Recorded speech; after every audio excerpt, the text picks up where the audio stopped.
ওকে, তো আমরা এখানে যে কাজটা করতেছি এটা যদি আমরা বুঝতে চাই তাহলে আমাদেরকে একটু খেয়াল করতে হবে। এটা হচ্ছে যে আমরা যখন রিয়াক্টে যাব তখন কিন্তু এই ধরনের অনেক ফাংশন আছে যে ফাংশন নিয়ে কাজ করতে হবে। ওই ফাংশনে আপনার এই যে ডেটাগুলো আসতেছে এই ডেটাগুলোকে আপনার ডিস্ট্রাকচার করতে হইতে পারে। এখন ফাংশন তো আমরা অলরেডি পাইথনে করছি, আবার এখানেও করছি। ফাংশন একদিন মনে হয় পুরোটাই করাইছি, তাই না? রিটার্ন সহ করাইছি। তো এইখানে ব্যাকলিংকের ভিতরে আমরা কি করছি, ভ্যারিয়েবল সহ একটা ডেটা পাঠিয়ে দিছি। তারপরে কি হয়েছে, গ্রিটের ভিতরে আমরা খালি জাস্ট নামটা পাঠাইছি, ওই নামটা ওখানে যাবে, ওখান থেকে হেল্প মানে রিটার্ন হয়ে যেটা আসবে ওটাকে আবার আমরা কি করবো, প্রিন্ট করবো। তাহলে ব্যাপারটা এটা আরেকটু এভাবে করা যায়। এটা হচ্ছে, এটা একটা ভ্যারিয়েবলের ভিতরে রাখা যায়। তো আমরা বলতে পারি লেট এক্স ইকুয়াল টু এটা, ঠিক আছে? আমরা যদি এখন এক্সটাকে প্রিন্ট করি, স্যার স্ক্রিন শেয়ার করেন নাই স্যার। সেট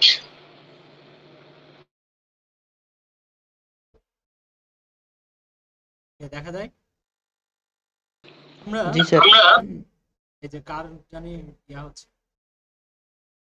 তো আমরা যদি এখন এই যে লেট এক্স এর ভিতরে গ্রিডটাকে দেই, গ্রিড একটা ফাংশন, কারণ এটার কি গ্রিডের পরে আমরা ফার্স্ট ব্র্যাকেট পাচ্ছি, তাই না? তার মানে অবভিয়াসলি এটা একটা ফাংশন। আমরা জানি যে যে কোনো নামের পরে যদি ফার্স্ট ব্র্যাকেট পাই তাহলে ওটাকে ধরে নিব এটা একটা ফাংশন। এবং এটার ভিতরে আমরা আর্গুমেন্ট হিসেবে কি পাঠাইছি, অ্যালিস, তাই না? অ্যালিসটা তাহলে চলে গেছে এই নেমের ভিতরে, নেম ওটাকে রিজার্ভ রিজার্ভ করছে। এখন এখান থেকে যে জিনিসটা রিটার্ন করবে সেটা কার মান হবে, এই গ্রিড অ্যালিসের মান হবে, তাই না? তো তাহলে এখানে রিটার্ন করলাম কি, ব্যাকলিংকের ভিতরে হ্যালো, যেটা ব্যাকলিংক গতদিন আমরা ভালো করে বুঝাইছি, ইএসসি এই বাটনটা নিচে সবার উপরে বাম দিকে, ঠিক আছে? নিচে যে ঢেউ খেলানো একটা চিহ্ন আছে ওটাতে ব্যাকলিংক দিয়ে তারপর আমরা হ্যালো লিখবো। এই ব্যাকলিংকের কাজ কি, ব্যাকলিংকের কাজ হচ্ছে ভ্যারিয়েবলটাকে প্রিন্ট করতে হেল্প করে, ঠিক আছে? তাহলে ভ্যারিয়েবল প্রিন্ট করতে গেলে ডলার এবং সেকেন্ড ব্র্যাকেট লাগবে এবং এটার ভিতরে ভ্যারিয়েবলটা দিয়ে দিব। আর ব্যাকলিংকটা দিলে কি হবে, এটা স্ট্রিং এবং ভ্যারিয়েবল দুটাকে একসাথে প্রিন্ট করতে পারবো, যেটা আমরা পাইথনে কিভাবে করতাম, এফ স্ট্রিং দিয়ে, তাই না? মনে আছে? এফ লিখে তারপর ওটার ভিতরে আমরা ইয়া করতাম সেকেন্ড ব্র্যাকেটে, এখানে জাস্ট একটা ডলার অ্যাড হয়েছে, ঠিক আছে? তার মানে আপনারা যদি পাইথন পারেন তাহলে এটাতে কনভার্ট হওয়া খুব একটা কঠিন কিছুই না, তাই না? তো তাহলে আমরা যদি এখন এটাকে রান করি তাহলে দেখবো সেম জিনিসটাই আসতেছে, আসছে না? Hello Alice. আমরা যদি আরো কিছু অ্যাড করি তাহলে ব্যাকলিংকের ভিতরে বলতে হবে ইউ ক্যান রিটার্ন, রিটার্ন, আমি এতটুকু অ্যাড করলাম, তাহলে এটা কাজ করতেছে কিনা একটু দেখি। করছে, ইউ ক্যান রিটার্ন, ঠিক বুঝছি। তাহলে ফাংশন লেখার নিয়ম তো আমরা জানি, আবার দেখতেছি জাভাস্ক্রিপ্টে ফাংশন লেখার নিয়ম হচ্ছে ফাংশন কথাটা আগে লিখবো, এরপরে যে কোনো একটা নাম, নামের পরে ফার্স্ট ব্র্যাকেট, ফার্স্ট ব্র্যাকেটের ভিতরে যদি আমরা কোনো আর্গুমেন্ট রিসিভ করতে চাই তাহলে এখানে অবশ্যই প্যারামিটার একটা দিতে হবে। ওই প্যারামিটারটা নেওয়ার পরে আমরা কি করব, রিটার্নের ভিতরে ওটাকে পাঠাই দিব, ঠিক আছে? তাহলে পাঠানোর নিয়ম কি, ব্যাকলিংকের ভিতরে আমরা স্ট্রিং দিব এবং সাথে কি করব, একটা ডলার সাইন দিয়ে সেকেন্ড ব্র্যাকেটের ভিতরে দিয়ে দিব। সবাই কি বুঝছি? তাহলে এটা একটা প্রসেস করে রিটার্ন যেটা করবে সেটা কি করবে, যে কল করছিল তার ভিতরে চলে যাবে। তাহলে কল না করলে কি এটা এক্সিকিউট হবে, হবে হবে না। তো তাহলে আমরা এটাকে কল করলাম, কল করার পরে যে ভ্যালুটা রিটার্ন আসলো সেটা আসবে এই সিলেক্ট করা মানের ভিতরে। এই মানটা আবার রিসিভ করলো কে, এক্স। তাই আমরা এক্স কে যদি প্রিন্ট করি তাহলে আমরা ওটা পাবো। আবার চাইলে আমরা ডিরেক্ট এটাকেই প্রিন্ট করতে পারি, তাই না? কন্ট্রোল এক্স দিয়ে আমরা কি করলাম, এটা বাদ দিয়ে এক্স এর জায়গাতে এটা ডাইরেক্ট বসাই দিই। ডাইরেক্ট বসালে কি হবে, নেক্সট টাইমে আমরা এই ভ্যালুটাকে আর ইউজ করতে পারবো। বাট যদি এক্স এর ভিতরে নিতাম তাহলে এক্সটাকে আবার অন্য কোথাও ইউজ করা যায়। আমি ক্লিয়ার? সবাই বুঝছি ব্যাপারটা? এতটুকু আগে করেন। এটা করলে আমরা রিয়াক্টের ভিতরে অনেকগুলো ফাংশন আছে, অনেক ধরনের, ওই ফাংশনগুলো আমাদেরকে ইউজ করা শিখতে হবে, ঠিক আছে?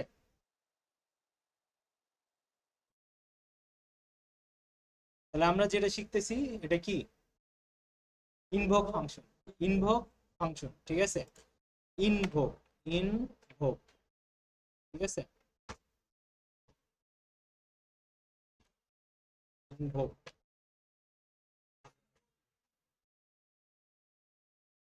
ঠিক আছে?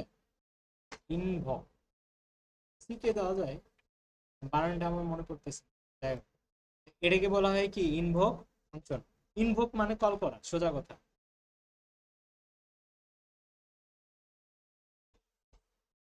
Invoke function. তাহলে আমরা যেটা শিখলাম সেটাকে কি বলি, আরেকবার লিখি, ইনভোক ফাংশন কিভাবে বানায়। প্রথমেই দুইটা আমরা ফার্স্ট ব্র্যাকেট দিয়ে দিব, তারপরে এটাকে শেষ করে দিব, ঠিক আছে। এবার আমরা কি করব, এই যে ফার্স্ট ব্র্যাকেট এটার ভিতরে আমরা প্রথমে লিখবো ফাংশন, এরপরে ফার্স্ট ব্র্যাকেট। তাহলে কি হলো, একটা ফাংশন বানানোর জন্য আমাদেরকে রেডি করব। এরপরে এই যে ফাংশনটা চলবে, ফাংশনটা চললে কি ধরনের আউটপুট দিবে সেটার জন্য আমার লাগবে একটা ব্লক। আর ব্লক বানাই কি দিয়ে, সেকেন্ড ব্র্যাকেট দিয়ে। তাহলে আমরা লিখলাম সেকেন্ড ব্র্যাকেট। এখন এটার ভিতরে যা লিখবো সেটাই আউটপুট আসবে। তো আমরা লিখি কনসোল ডট লগ, ঠিক আছে, কনসোল ডট লগ, ঠিক আছে, ফার্স্ট ব্র্যাকেট। ফার্স্ট ব্র্যাকেটের ভিতরে আমরা বলে দিচ্ছি যা কিছু বলবো, this is a invoke function. এখন ইনভোক ফাংশনের সুবিধা কি, আমরা যদি নর্মাল ফাংশন লিখি তাহলে লিখতে হয় কিভাবে, ফাংশন, তাই না। তারপরে একটা নাম দিতে হয়, ধরো নেমই দিলাম, তারপরে আমরা দিলাম এই, তারপরে এটা একটা সেকেন্ড ব্র্যাকেট, এই তো, তাই না। তো আমরা হচ্ছে এখানে বললাম কনসোল, এখানে যেটা প্রিন্ট করছি ওটাই ওখানে প্রিন্ট করি, ঠিক আছে। তাহলে এটা হবে কি নেম ফাংশন, নেম, এটার নামটা চেঞ্জ করে দিলাম হোম, ঠিক আছে। কারণ এখানে নেম লিখছি, তো মনে করবে এখানে নেম লিখছি এই জন্য এটা নেম ফাংশন না, এটার নামই, এই পুরো ফাংশনটার নামই হচ্ছে নেম ফাংশন, ঠিক আছে। আর এই ফাংশনটার নাম হচ্ছে ইনভোক ফাংশন। তো নেম ফাংশনকে যদি আমরা চালাই তাহলে এটা নিজে নিজেকে চালাইতে পারে না। এটাকে চালাইতে হলে অবশ্যই এই নামটা যেটা আছে এটা দিয়ে কল করতে হয়। তাহলে এখানে কল করলে তখন এটা এক্সিকিউট হয়। আর ইনভোক ফাংশনকে আর আলাদা করে কল করা লাগে না, এটা একা একাই এক্সিকিউট হয়। এটাই হচ্ছে দুইটার মধ্যে পার্থক্য, নেম ফাংশন এবং ইনভোক ফাংশনের, ঠিক আছে। এই ধরনের কিছু ফাংশন আমরা নেক্সটে কাজ করা লাগতে পারে, ঠিক আছে।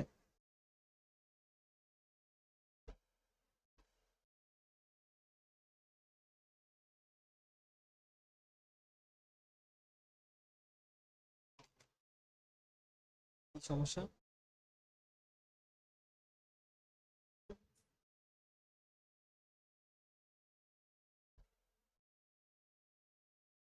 ফার্স্ট ব্র্যাকেট, সমস্যা।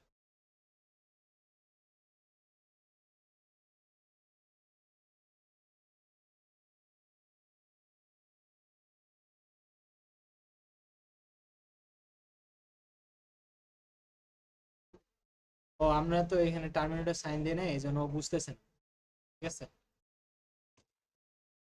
ঠিক আছে, টার্মিনেটর সাইন না দিলে ও বুঝতেছে না যে এটা এখানেই শেষ, ঠিক আছে। এই জন্য আমাদের টার্মিনেটর সাইনটা দিতে হবে, ওকে। তো তাহলে দেখেন, এটাও কল হয়েছে, এটাও কল হয়েছে, কিন্তু এটাকে কল করতে গেলে কোনো নাম দিতে হয় না। বাট এইটাকে কল করতে গেলে আমাকে অবশ্যই নাম দিয়ে কল করতে হচ্ছে।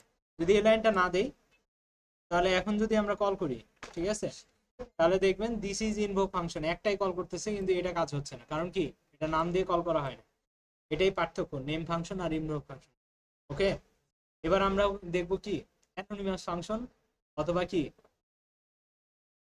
অ্যানোনিমাস ফাংশনের আগে অবশ্য কিছু দেখা উচিত, ওকে।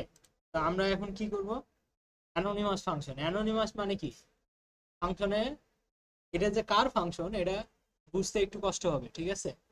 অ্যানোনিমাস মানে হচ্ছে জানা নাই, ঠিক আছে। অ্যানোনিমাস মানে কি, কি করছে জানি না, এই টাইপের একটা ব্যাপার। তো এই ধরনের ফাংশন যদি বানাইতে যাই তাহলে কি করতে হবে, একটু আগে যেটা বানাইলাম সেটাই অ্যানোনিমাস ফাংশন হিসেবে কাজ করবে। এই যে এটা অ্যানোনিমাস ফাংশন, ঠিক আছে। বাট এখানে লাস্টে কি আছে, একটা ব্র্যাকেট আছে না, এই ব্র্যাকেটটা লাগবে না, ঠিক আছে। তো এটা আমরা করি তাহলে বুঝতে পারবো এটা কিভাবে কাজ করতেছে। এটা কনস্ট্যান্ট অথবা লেট দিয়ে লিখে একটা নাম দিলাম, যে কোনো একটা নাম, ধরেন আমরা দিলাম কি লিখবো, ক্লাস, বা হচ্ছে এটা কি ধরনের ফাংশন দিতে পারি, অ্যানোনিমাস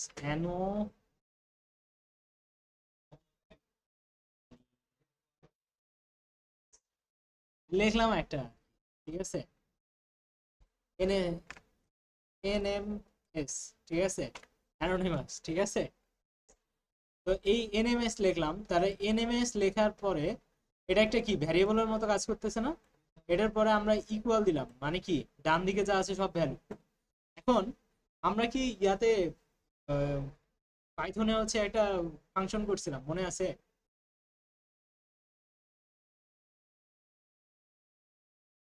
এক লাইনে করতাম আমরা পাইথনে, ফাংশনটার নামটা মনে আছে, আছে ল্যামডা ফাংশন, ঠিক আছে। এই ল্যামডাতে আমরা কিভাবে করতাম একটু মনে করার ট্রাই করো। এই যে এক্স লিখতাম, এক্স এর ভিতরে আমরা ল্যামডাটাকে লিখতাম, এক্স এর ভিতরে 5 পাঠালে ও 5টা এখানে রিসিভ করতো, এরপরে 5 + 10 এভাবে কাজ করতো, ঠিক আছে। সেম জিনিস আমরা পাইথনে করতেছি, এটাকে আমরা বলতেছি অ্যানোনিমাস ফাংশন এখানে, আর ওখানে ল্যামডা ফাংশন, ঠিক আছে। তো ওখানে ল্যামডা কিওয়ার্ডটা ইউজ হইতো, যার কারণে এটা ল্যামডা ফাংশন, আর এটা কি অ্যানোনিমাস ফাংশন, ঠিক আছে। তাহলে এটা লিখলাম, এরপরে আমরা ফাংশন কথাটা লিখবো। ফাংশন কথাটা লেখার পরে ফার্স্ট ব্র্যাকেটের ভিতরে আমরা যে ভ্যালুটা দিতে চাই, মানে প্যারামিটারটা দিতে চাই, সেই প্যারামিটারটা দিলাম। তাহলে কি হলো, এটা আর এটার মধ্যে কিন্তু খুব একটা পার্থক্য নাই, ঠিক আছে। এটাকে যদি আমরা কি করতে চাই, অ্যানোনিমাসে কনভার্ট করতে চাই, তাহলে কিভাবে করব?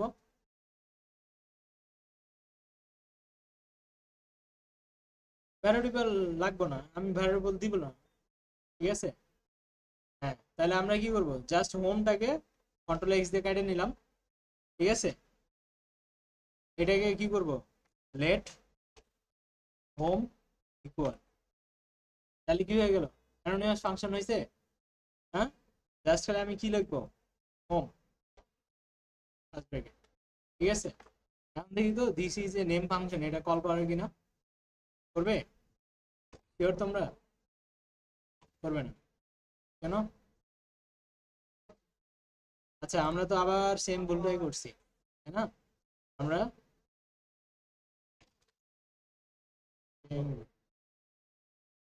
বলতেছে গ্রিট বব, গ্রিড তো হবে না, এটা এএমএস হবে। এখানে এএমএস, তার মানে কি এএমএস এর কাছে যাচ্ছে, ববটা যাচ্ছে নেমের ভিতরে, নেমটা কাজ করবে, ওকে। তাহলে আমরা আবার দেই, এবার আসছে না? তাহলে this is a name function, এই যে নেম ফাংশন কাজ করছে, আমরা কিন্তু কোনো প্যারামিটার পাঠাই নাই। তাহলে এটা একটা অ্যানোনিমাস ফাংশন হিসেবে কাজ করছে। কিভাবে? আমরা যে কোনো একটা ভ্যারিয়েবল দিব, ভ্যারিয়েবলের ভিতরে জাস্ট ফাংশনের নামটা, ফাংশন লিখে দিব, ফার্স্ট ব্র্যাকেট দিব, যেভাবে কাজ করছি, খালি জাস্ট এখানে এই ফাংশনের কোনো নাম নাই, যার কারণে এই ফাংশনটার নাম হয়ে গেছে কি অ্যানোনিমাস, কিন্তু কল সেম ভাবে করতে হবে, ঠিক আছে। তাহলে একটা হলো নেম ফাংশন আর একটা হলো অ্যানোনিমাস ফাংশন, জাস্ট খালি পার্থক্য কি, আমরা নেম ফাংশনে কি করি, যেভাবে কল করি, অ্যানোনিমাসেও সেম ভাবে কল করি, বাট এখানে কি আছে, এটা ভ্যারিয়েবল আকারে, আর ওইখানে কি ডাইরেক্ট ফাংশনের নাম আকারে। বুঝতে পারছি?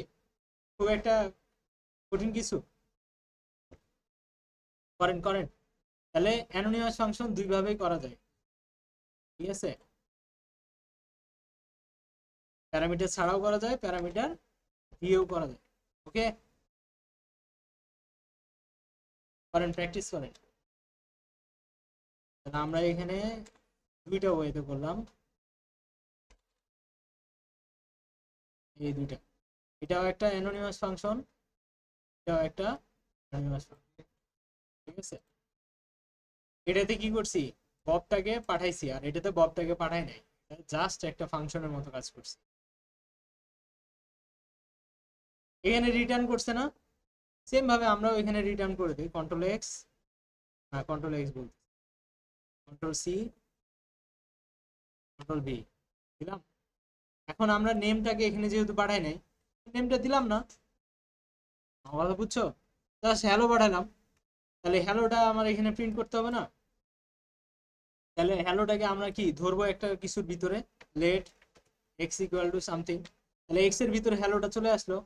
এবার আমরা কনসোল ডট লগ করে দেই, কনসোল ডট ব্র্যাকেট এক্স, তাহলে কি হ্যালো প্রিন্ট করবে না? করবে কি না দেখি, এই যে হ্যালো প্রিন্ট করছে, তারপরে হ্যালো বব আসছে না? তো এটা এভাবেও রিটার্ন করা যায়, কোনো সমস্যা নেই। ওকে, আমরা এখন কি করব, অ্যারো ফাংশন। অ্যারো ফাংশনটাকে এই জন্য নাম দেওয়া হয় অ্যারোর মতো দেখতে। এই যে দেখো এখানে একটা অ্যারোর মতো দেওয়া আছে না, এই জন্য এটাকে অ্যারো ফাংশন বলে। এটার একটা গুণ আছে, সে গুণটা কি, এখানে রিটার্ন না করলেও রিটার্ন অটোমেটিক হয় এক লাইনের জন্য।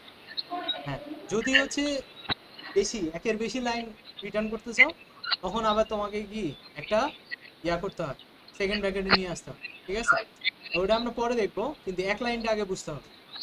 এখন দেখো আমরা অ্যাড করছি, মানে এটা বানানোর নিয়মটা আরেকবার লিখে দিই। ধরো লেট লিখছো, লেট যে কোনো একটা নাম দাও, ধরো তুমি কি করতে চাও, আম, আমরা একটা ইনপুট নিব যেটাকে শো করতে চাই। ঠিক আছে, ধরো আম, কি বলবো? ধরো পার্সেন্টেজ নিব, মানে তুমি একটা বিজনেস করো, ওই বিজনেসের কি করবা, 10% বিজনেস করবা। ঠিক আছে, তাহলে এবার তুমি কি করবা, তোমাকে যে অ্যামাউন্টটা দিবে ওর মধ্যে 10% তোমার আর বাকিটা বিজনেসের। তাহলে আমি কি করব, লাভ করব, তাই না? তাহলে লাভটাকে ইংলিশে আমরা কি বলি, প্রফিট। প্রফিট।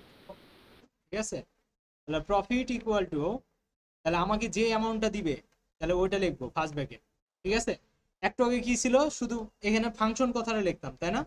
ফাংশন একটু আগে যেটা ছিল অ্যানোনিমাস ফাংশন, এখন কি করব, ফাংশনটাও বাদ দিয়ে দেবো। ঠিক আছে, শুধু ব্র্যাকেট থাকবে, ওই ব্র্যাকেটের ভিতরে কি করব, ভ্যালু রিসিভ করার মতো একটা রাখবো। যদি তোমার মন চাই যে না ওটাও লাগবে না, তাহলে দিলাম না, ফার্স্ট ব্র্যাকেট দিলাম, ফাঁকা রেখে দিলাম, এরপরে একটা অ্যাসাইন দিলাম, এরপরে এটা দিলাম। ঠিক আছে, এরপর আমরা কি করব, যে জিনিসটা তুমি রিটার্ন দিতে চাও সেটাকে লেখো। তোমার নামই রিটার্ন দিতে চাও, তাহলে তোমার নামই লেখো। তাহলে ব্যাক লিঙ্কে তোমার নামটা দিয়ে দিলাম, ধরো পুলয়, পুলয়। ঠিক আছে, এরপর আমরা কি করব, শেষ করব। এরপরে আমরা এই প্রফিটকে যদি কল করি ফার্স্ট ব্র্যাকেট দিয়ে, তাহলে পুলয় কথাটা প্রিন্ট হয়ে যাবে। তাহলে আমরা লিখি console dot log first bracket. তাহলে কি করব, প্রফিটটাকে কল করব, তাহলে প্রফিট ফার্স্ট ব্র্যাকেট। এটাতে কি হবে, আমি কিন্তু এখানে রিটার্ন কথাটা লিখি নাই, তারপরও সে রিটার্ন করবে। এটাই হচ্ছে অ্যারো ফাংশনের মজা। ঠিক আছে, তাহলে আমরা এটাকে কল করি, দেখো পুলয় হয়েছে, সে কিন্তু রিটার্ন করে নাই, কিন্তু করছে। বুঝতে পারছি? তাহলে এক লাইনে যদি থাকে অ্যারো ফাংশন, তাহলে সে ওটাকে এক লাইনটাকে সাথে সাথে রিটার্ন করে দেয়। যার কারণে অনেকে শর্টকাটের জন্য এই ধরনের অ্যারো ফাংশন ইউজ করে বেশিরভাগ সময়। বাট মাল্টিপল ফাংশনও, মানে মাল্টিপল লাইনও লেখা যায়। ঠিক আছে, তখন তোমাকে কি করতে হবে, তখন তোমাকে এটাকে সেকেন্ড ব্র্যাকেটে ঘিরে নিতে হবে, সেকেন্ড ব্র্যাকেট। ঠিক আছে, মানে অ্যাজ ইউজুয়াল যেভাবে ফাংশন করো ওইভাবে সেকেন্ড ব্র্যাকেটে ঘিরে দিলাম। এখন যদি তুমি হচ্ছে রান করো, তাহলে আর হচ্ছে পুলয় পাবা না, ফাঁকা পাবা, মানে এটা আর প্রিন্ট হবে না, তখন এখানে কনসোল ডট লগে কিছু আসবে না, তখন আনডিফাইন অথবা জিরো আসতে পারে। আনডিফাইন আসছে, দেখছো? কারণ কি, সেকেন্ড ব্র্যাকেট দিয়ে যখন ঘিরে দিব, তার মানে কি ওখানে মাল্টিপল জিনিসপত্র আছে, তার মানে আমি ওখানে যোগ বিয়োগ গুণ ভাগ অনেক কিছু করতে পারি, করার পরে একটা কিছু রিটার্ন করব। এখন আমি যদি রিটার্ন লিখি তাহলে রিটার্ন হবে, নাহলে হবে না। তাহলে এখন তো যদি রিটার্ন লিখি রিটার্ন, তাহলে এখন দেখবা পুরো আবার রান হচ্ছে, দেখছো? তাহলে রিটার্ন যখন কখন লিখতে হবে, যখন মাল্টিপল লাইন ইউজ করবে। আর যদি এক লাইন ইউজ করো তখন আর ব্র্যাকেটও লাগবে না, তখন তুমি পুলয়কে অটোমেটিক কি করবা, রিটার্ন করে দিতে পারবে। তাহলে আমরা এখন যদি রান করি তাহলে অটোমেটিক পুলয় রান হয়ে গেছে। বুঝতে পারছি? এটুকুই পার্থক্য। ঠিক আছে, এটাই একটা মজার জিনিস, এবং এটাই আমাদের লাস্ট ফাংশন। ঠিক আছে, এই ফাংশন